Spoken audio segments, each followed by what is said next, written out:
We are now joined by legal expert Nthabiseng Dubazana from Dubazana Attorneys. It's always a pleasure to see you, ma'am. Thanks very much for joining us here on SABC News once again. Thank you so much for having me, ma'am. All right. So how important, this issue would it be if the bribery allegations against someone like the chairperson of this particular Section 195 committee were to be true? Put differently, how could it affect the work that is being done by the Section 194 committee that is probing Advocate Mkhweban'es? Of course, we do note the fact that Mr. Jantyi has, in fact, denied these allegations. But how important would they be should they turn out to have, any standing? So when you're placed in the position that Dr. Jantyi has been placed in this committee, you ought to be as objective and as impartial as humanly possible. It's the same as any presiding officer in any matter, in any court. You're supposed to act with impartiality and understand things as an objective person without being seen to be biased or perceived to be biased. Now, having said that, if indeed these allegations, as we've seen, have been lodged with the police and also have been lodged with the relevant committees who are supposed to investigate such allegations, it could be a cause of concern wherein it could be requested of the chairperson to either recuse himself until the investigations have been concluded, and therefore he's found either guilty or not guilty, either way.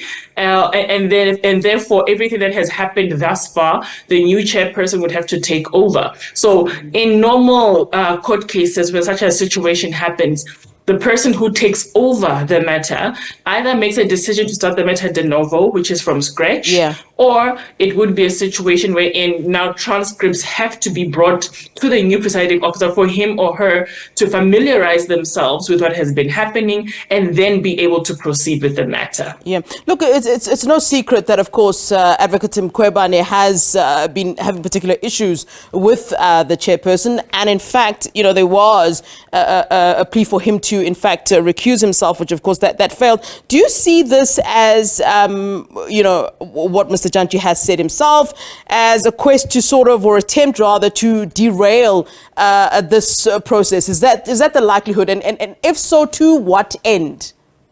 Because the process will continue anyway. I don't. Yeah. That is very true. I don't see to what end it would be. I mean, the current Mkhweban'es term ends in October. So derailing it or delaying it is kind of an irrelevant situation. It doesn't really matter. In either way, her term ends and it can't be renewed.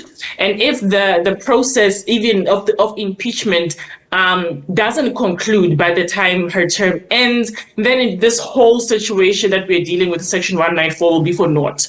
Yeah. So in this instance, then I think when we look at the fact that there's allegedly WhatsApp messages that confirm that there was a request on behalf of Dr. Jantyi and two others for an X amount of money to be paid in order to ensure that the impeachment process goes away, and therefore Mkhweban'es can then leave the term with basically a clean slate and not having this following her wherever she goes, then that is sometimes going to be interesting to see when the investigating officers now come and, arrest or at least call the suspects in this matter, if it can be proven to that extent. Remember, when they finally get that call, it won't be necessarily to attend trial or whatever the case may be. It means that the DPP has gone through the docket content and has realized that there is sufficient evidence to have a prima facie case against the suspects, and therefore can have the matter enrolled in a court of law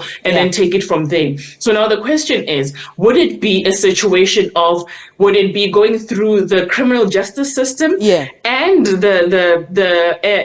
is this, the NA when you're going through the commission to where they're being reported, or it would be one of the two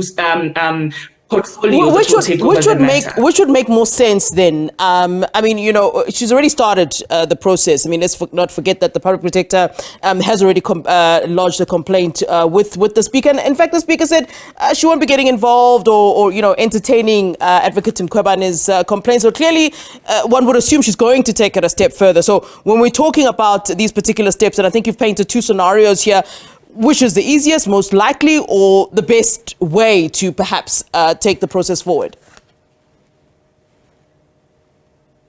I think either one is going to delay the Section 194, because if a committee is formed to have an inquiry on these allegations, it would mean that the current presiding officer would have to take a step down.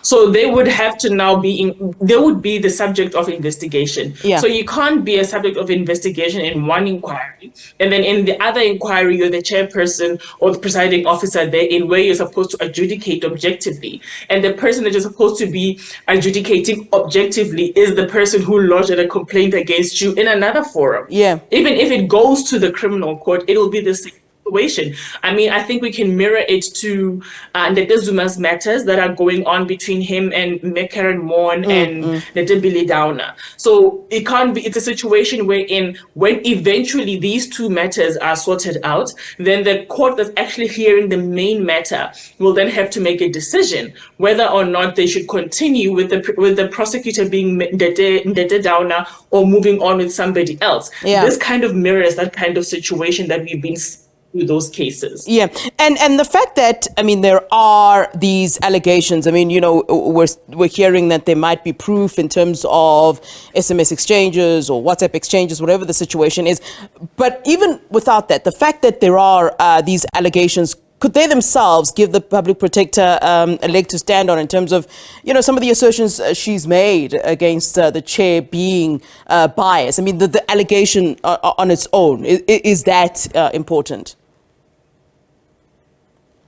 Yes, I think so. I think it will give a little bit of meat to that bone, wherein before it was a situation of perhaps it was viewed as if she is trying to hold on to a string that really isn't there. Yeah. She's trying to prolong the situation more than it ought to be. There's really no basis for her complaint. But with this that is now brought to light, and especially being that the person who was actually called, which is her husband, to come into these meetings in an undisclosed venue where there's no cameras and all of that, the only source of evidence that would probably be the one to link all these situations would be those WhatsApp messages that would probably confirm the conversations that were being had between her partner, her husband, with the person she was meeting, or he was meeting, pertaining to the Section 194 inquiry. So in the event, let's say at the end of the inquiry, be it before her term ends or after,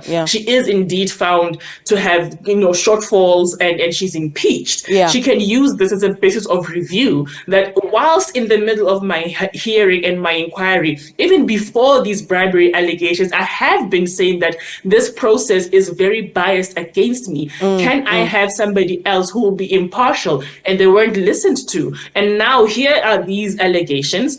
And then with the investigations, either will be continuing at that time or they've been found guilty, who knows, but then it will show that there was not full impartiality when dealing with her Section 194 inquiry. All right. It's always a pleasure having you on the show. Wish you had more time. Thank you for that.